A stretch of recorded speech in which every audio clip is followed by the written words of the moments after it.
welcome back to Sleep Well. We're doing the 911 operator story that we read last week, if you remember.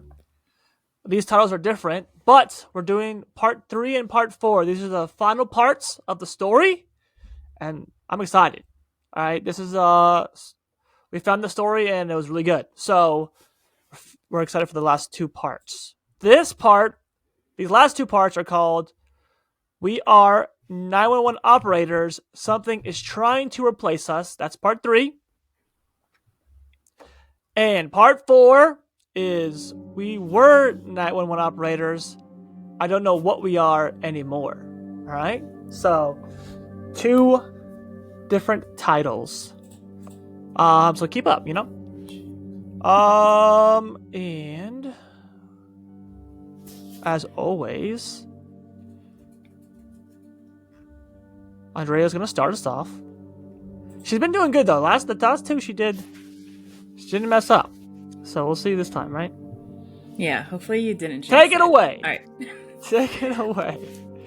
I could not find the key to the basement no matter where I looked in the bedroom. I don't remember misplacing it, but with everything that's happened in the past 12 or so hours, I wasn't about to question something as mundane as this.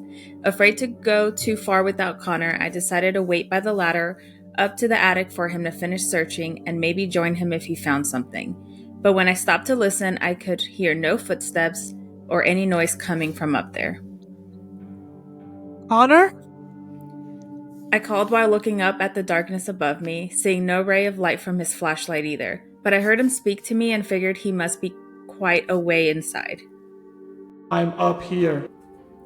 His voice was flat, but it just sounded strange, not quite like him, but I choked it up to the way sound carried itself from above the hallway. Come up, I found something. What's up? I asked, starting to climb the ladder, but I didn't get the answer I expected. Actually, I got no answer at all. Connor? I called again, with my head now poking up into the attic, and I finished descending. I cleaned my hands of the dust and shivered from how cold it was from up here. Then looked around and found myself completely in the dark with no light coming from anywhere. Something felt wrong, and I wasn't sure if the next chill that ran through my body was from the cold or my intuition. I didn't wait around to find out and quickly climbed back down to the hallway where the cold of the attic followed me. It was strange, to say the least. It wasn't like that before. I'd gone up there, I waited for a little while, wondering what had caused Connor to behave so unlike himself. The cold was too much, and I began feeling uncomfortable. So while waiting for him, I decided I'd go back into the bedroom to grab a jacket. But upon opening the door, I was greeted by my living room. I don't think I need to describe to you how I felt at that moment, but I began growing more and more concerned as I wandered from room to room and found myself in an impossible loop of my own house, to which I was now like a moose to a trap. Oh, wow. To which I was now like a mouse to a trap. Occasionally, after going through each room so many times, I could hear sounds that didn't seem to fit, and objects denying reality itself. Windows had been placed on ceilings, looking into nothing, furniture floating in the middle of the air, or clipping into the floor, and a reality show playing in the middle of my kitchen in which there was no TV. That's cool. That's not cool. That's cool. Creepy. That's a cool imagery, like a reality TV show playing in the middle of your kitchen, but there's no TV. That is kind of cool. To say the least, I was terrified, I agree with her, and convinced I would never make it out of there, as everything only seemed to get worse and only that much more confusing. No matter how much time I spent looking in each room I'd move to the next, I would find nothing that even hinted at a way of getting out of the maze. Adrenaline flooded my body in the middle of my search of the kitchen when I heard footsteps and increasingly louder static mixed with my voice constantly changing its pitch, but not in a regular way. Rather, this voice was constantly swapping between male and female. There was nowhere in the kitchen to hide, so the only thing I could do was hide behind the counter on the other side and stay as silent as I could, considering the circumstances. I covered my mouth and still feared the sound of my heart pounding would be enough to give me away. The three sounds moved closer and closer together and eventually reached the kitchen. The footsteps came to a stop, but what I was hearing disturbed me in a way nothing had been able to in all my time alive. Oh What my I heard, God. presumably coming from the entrance to the kitchen, was, like I said, a voice swapping between that of a man and a woman, mixed with radio static, citing yesterday's news, then the weather report, random conversations, and then something all too familiar. Oh shit! Okay, this is alright, okay. 911 up. Damn it, I did the same thing as last time too. Fuck. That's crazy. Now I'm in a loop. 911, what's your emergency? It was my voice.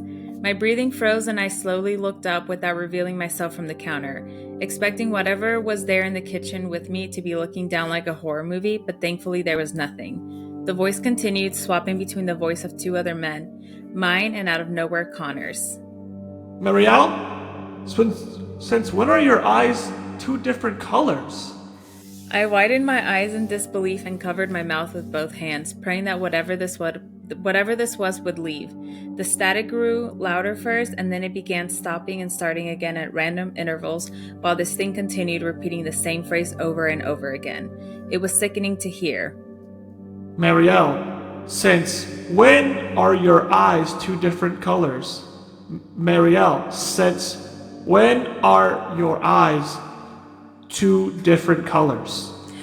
By now, the voices had stopped swapping, and only Connor's was the one repeating this. Then, just as suddenly as it arrived, the footsteps began walking in the opposite direction, and the phrase faded into the otherwise silent house. I was so petrified by what had just happened, I couldn't bring myself to get up for another few minutes and had to keep myself from crying. Skinwalkers. That's crazy. The story is taking a fucking turn. I tell you what. I'm having anxiety about it. That's again. crazy. Oh, okay. I'm having anxiety again. After spending enough time with just myself and no inexplicable... Wow. After spending enough time with just myself, I know inexplicable... Oh my goodness. Inexplicable... Okay. After spending enough time with just myself and no Oh my goodness. Fuck! Shit! That's a hard word! I can't say it! Without any other sounds showing up, I stood upright again. Alright, I'm gonna read the whole sentence again and I'm gonna do it in a different way. Okay. After spending enough time with just myself and no other sounds showing up, I stood upright again and looked around to find that I was alone. It finally dawned on me that because of the state of panic I was in, I had completely forgotten the most obvious part of the kitchen. The window that intruder broke to get inside. It was still shattered, but unlike most of the other windows that looked into nothing or just walls, beyond it was my bedroom and sight of a body on the ground that I could not recognize. I gasped when I saw it. Then I noticed that it was lying in a pool of blood. I crawled through the window and approached it slowly. Being able to get closer to it allowed me to see that its clothes, though torn and bloody, were the same as the ones the man who had broken into my window was wearing. And the realization made me stop in my tracks for a moment before resuming my crawl towards him. It was a man whose face I could not see. It was turned away from me, and the hood of the gray hoodie, or what remained of it, was still up. There must have been some kind of fight with somebody or something, because over his legs was my bedside table with the lamp broken on the ground and glass scattered all around. Carefully kneeling down so as to not cut myself, I turned the man's head toward me, revealing the wide-eyed, bloody face of someone I knew all too well. lying before me dead on the ground after breaking into my home was my ex-husband, Russell. Ooh, a new character. I never talked about Russell much to anyone after we finalized our divorce. I had long since been emotionally detached from him after 2 years of growing neglect that made us argue more and more every day, and we would end up not talking to each other for weeks after some of our fights. Everything started as what I first thought was a way for him to try and scare me, as he knew I had always been afraid of anything horror related, so he found it funny to occasionally read out a scary story or pop out of the corner to see my reaction. I never paid him much mind and only laughed it off when he started talking about the other side and the mirror people. But he kept getting more and more interested in it until that was everything he would talk about from day to night, sometimes not even sleeping to continue what he called his research, and what I found to be a mindless scrolling on the internet and reading made up articles about some made up thing to scare teenagers and gullible minds. Now, after everything I had seen and gone through, I remember all of it for the first time in the few months I'd been able to bury it in my mind. I don't know what he was doing here, why he was trying to break into my house, and how he ended up like this. So many thoughts flooded through my head instantly, most of them grief and confusion, but I had no time to process any of them as I jumped back at the sight and a piece of glass pierced through my right palm, and I let out an involuntary yelp. What a psychopath. I had never heard of mirror people. What are mirror people? Well, we're gonna find out. It's obviously a new thing. But, what a psychopath. He's like jumping out of corners to scare her and like just tormenting her while they were married. That's kind of crazy. Like, I get it. That she's scared.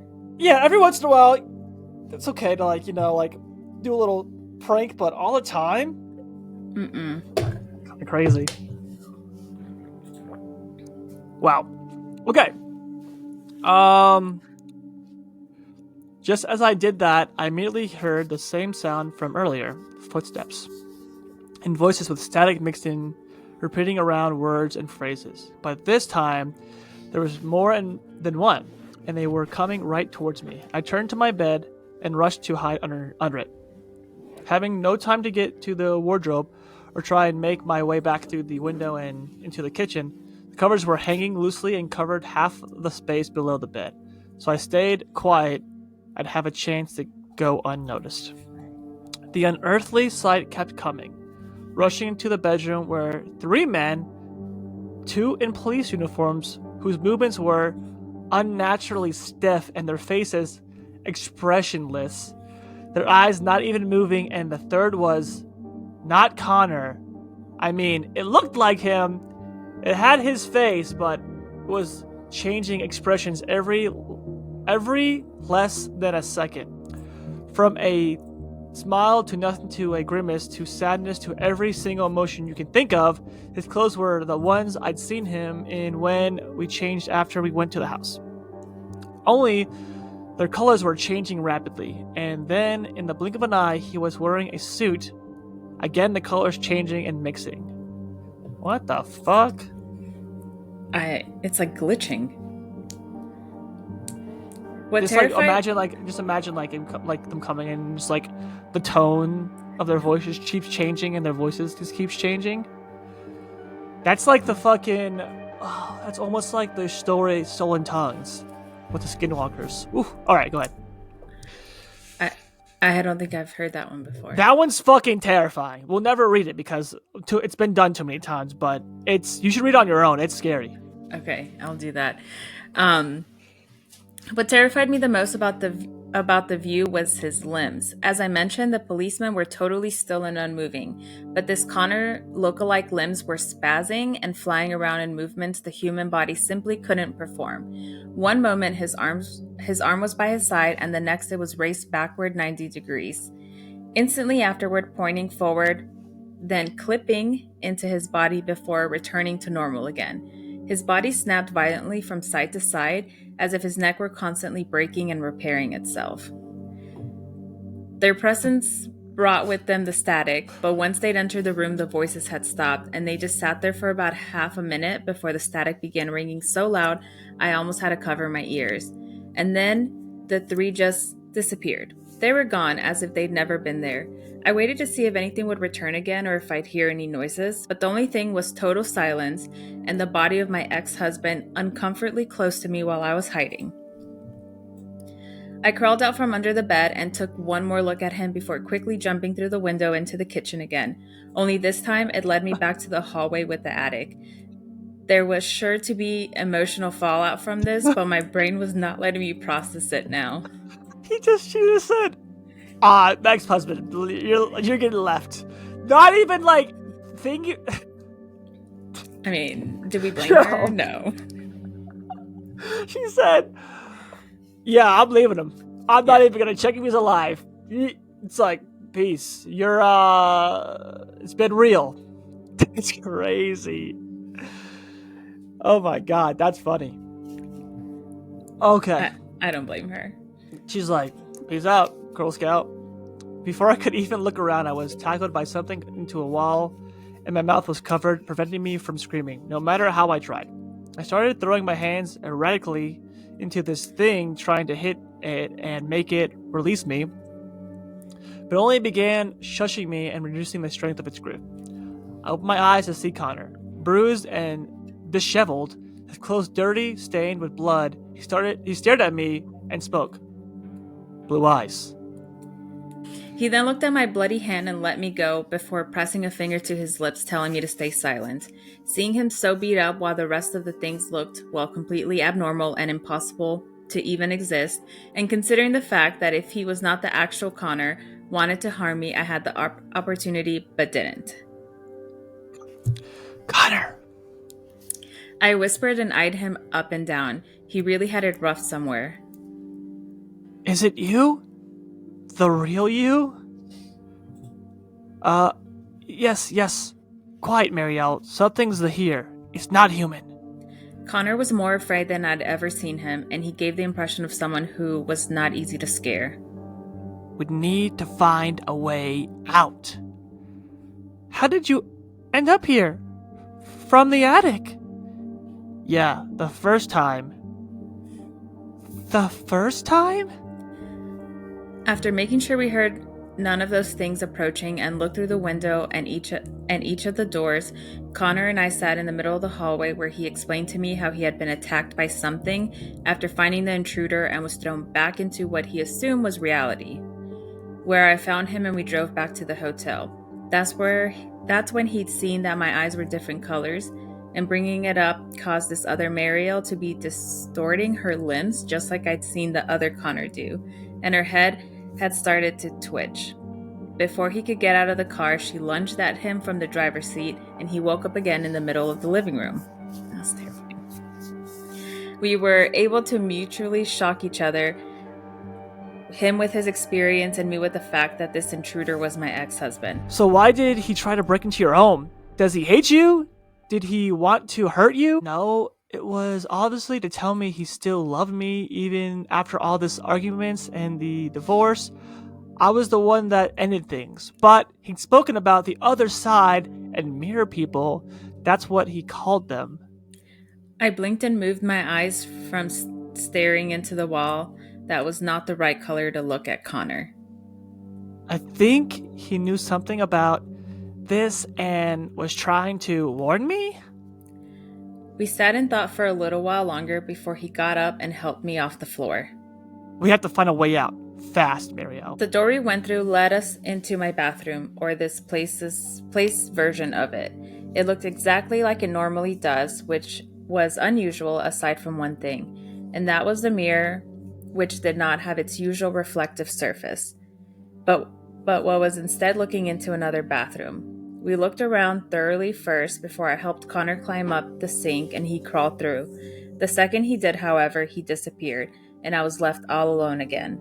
Afraid to turn back and unsure of what else to do, I started making my way onto the sink with one leg and through the mirror with the rest of my body. Why would they just go into the mirror? Just go. Just don't hesitate. Go for the fucking mirror, lady. Nope.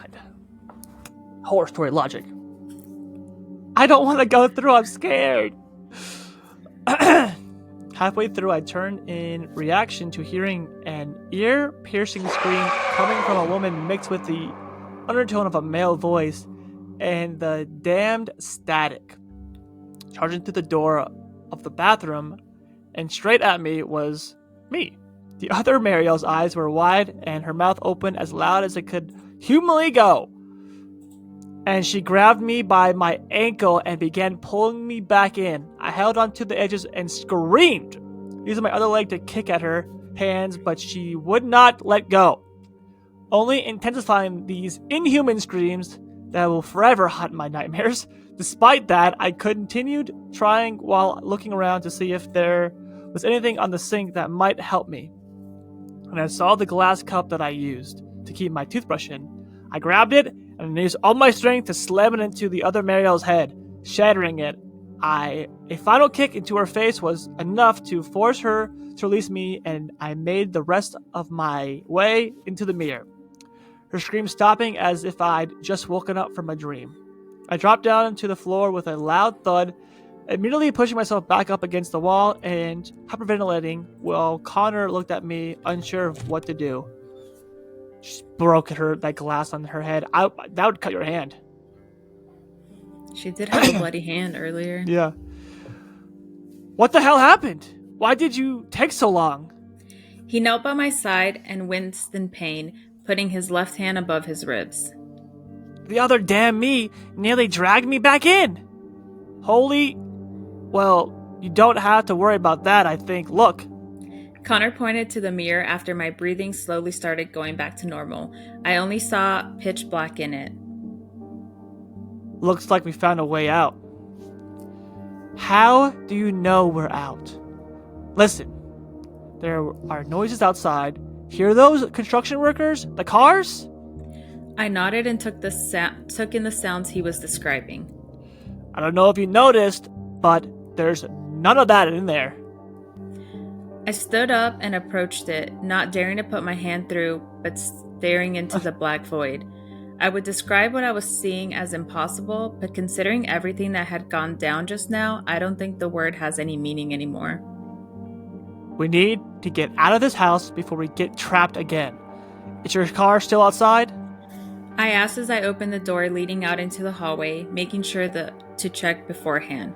The house looked completely normal. No, I don't know where it is. Maybe still at the hotel, or honestly, I have no idea. I just showed up here again after being attacked by whatever that thing pretending to be you was. My car was at the hotel also, at least that's where I left it after ending my shift early following that call. So we decided to call a taxi to get us to Connor's house where we could both take a break and get fixed up. Hopefully without having to worry about being pulled into another dimension or whatever the place we were trapped in was. After I took a shower, Connor went to rest. Wait. Where the fuck's the car at? Just disappeared? I think at the I don't know. What? She was at the hotel. Well, no, but his car. They drove there in his car, right? Yeah. And then they drove to the hotel in his car in the parallel universe. Where the fuck's this car at? In another parallel universe. I don't. Just disappeared. Someone took his car. The thing with the different colored eyes. There's no way that the car. That's kind of that. I bet you that comes back up in the story at some point. No car. His car's just gone. That's crazy. After I took a shower, Connor went to rest and make sure he had no wounds he was missing, and I'd wrap my hand in bandages before using his laptop. With his permission, of course, to do some research on what Russell had been so obsessed with all this time ago. The weight of finding the man I'd spent so much time in love with dead in a place that couldn't exist still hadn't come down on me, but at least it allowed me to remain focused. Looking up mirror people and other side together yielded scattered and terribly written posts with grammar and spelling mistakes, packed with action scenes that were obviously works of fiction by people who'd stumble upon something familiar online. But one of the top results was an actually well put together website describing these entities as another me, documenting reports of people seeing, hearing, talking, and even interacting with themselves. But by the time it had reached the point, no more updates had been posted. I showed the website to Connor and he browsed through it, finding something I hadn't looked for yet at the bottom corner of the page. It was the creator of the website's name, a middle-aged woman by the name of Rebecca Simmons, and contact information about her email encouraging people who have had an experience to contact her.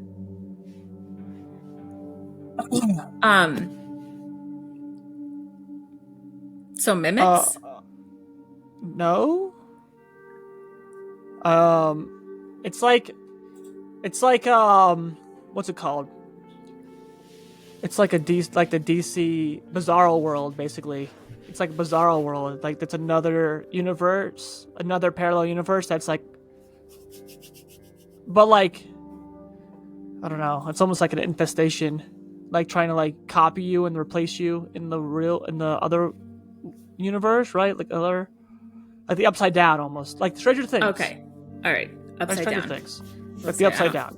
Yeah. Yeah, like the Upside Down, like in Stranger Things. Okay. I don't like it.